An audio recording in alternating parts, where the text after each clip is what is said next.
I'm Antoni Chan. I'm from London, United Kingdom, reporting here at ACR 23 in San Diego for Rundown. Today we have listened to some very nice presentations here at the conference, and I want to focus today on the issue of radiographic progression and also the use of MRI in imaging in the area of axial spondyloarthritis. Firstly, there was a poster presentation today, 1389, and this is from a Spanish group who looked at their Spanish registry, and these were patients diagnosed with axial spondyloarthritis who were biologic naive at the start of the recruitment, and they followed them up for 15 years. And what they wanted to know is what were the factors that predicted radiographic progression, and roughly half of them were what we call fast progressors and another half were slow progressors. When they looked into the details of this, some of the factors that we probably in the past would have considered as important factors for fast progression, such as male gender, the presence of baseline radiographic change, high inflammatory markers, these were not seen as to be strong factors in this study, giving us insight into maybe there are other factors that may drive the radiographic progression.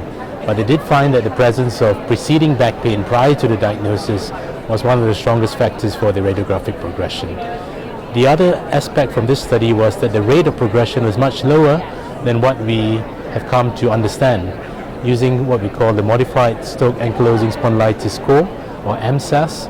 In general, our understanding is there should be about a 2-unit change over a period of 2 years in patients with AxSpA. In this study, this was much lower, and the median was about 0.5 in the study.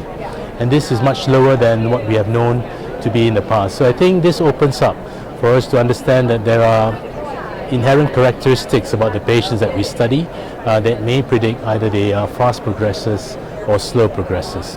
And from there we should individualize their treatment in order to prevent the radiographic progression. The second study was poster number 1398, and with the increase of the use of use of MRI in terms of diagnosing axial SPA, there's also the issue about standardization of the reporting and also the accuracy of the reporting. And one of the things that they have done is that they've used deep neural network, sort of machine learning type algorithms to try to analyze the MRI scans, where they looked over a huge number of scans, and they found that this was very accurate. In the area of the curve was about 0.9, and this is close to what we would expect from a general radiologist. In terms of going forward, clearly more studies would need to be done in terms of the use of such AI type techniques, deep neural network methods, to try to detect the presence of inflammation around the sacroiliac joint in MRIs. But what could be useful here are two things. Firstly, with the shortage of skilled radiologists, particular musculoskeletal radiologists who are trained to look at these scans, this could be another way of trying to standardize the reporting of patients with suspected AxSpA across many centers.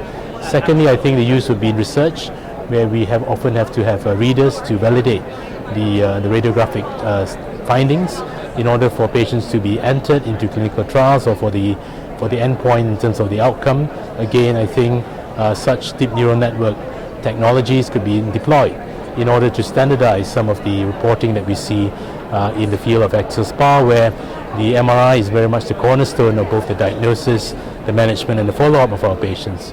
So I think two important studies here from ACR 23 today, which I hope will help us to understand and how we use and also manage our patients better with the condition. Thank you.